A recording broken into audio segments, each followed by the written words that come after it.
Түлкі мен қырғауыл. Бір түлкі қалың ағашты аралап келе жатып, ағаштың басында отырған қырғауылды көреді де жақындап келіп: «Сәлеметсіз бе, қырғауылым, халің қалай?» дейді. Қырғауыл: «Жақсы, өзің қалай тұрасың?» дейді. Түлкі: «Жерге түсіп сөйлессеңіз қайтеді, бір құлағым естімеуші еді» дейді.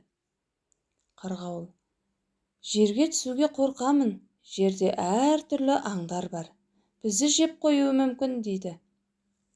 Түлкі: «Әй достым, қазір заман бұрынғы заман емес, жаңа ғана келдім. Бұйрық шығыпты, біреуге біреу зорлық қылмасқа, қой мен қасқыр бірге жүрсін, түлкі мен тауық бірге жүрсін» деген дейді. Қырғауыл: «Жақсы хабарыңыз бар екен, рахмет достым. Мына жақтан бір иттер келе жатыр, оларға да хабарыңызды айтыңыз, есітсін» дейді. Ит деген сөзді естіген соң түлкі алды-артына қарамастан қаша жөнеледі. Қырғауыл: «Қайда барасың, түлкім? Бұйрықты ұмытып кеттің бе?» дейді. Түлкі: «Кім біледі, бұйрықты ол естімеген шығар» дейді міңгірлеп.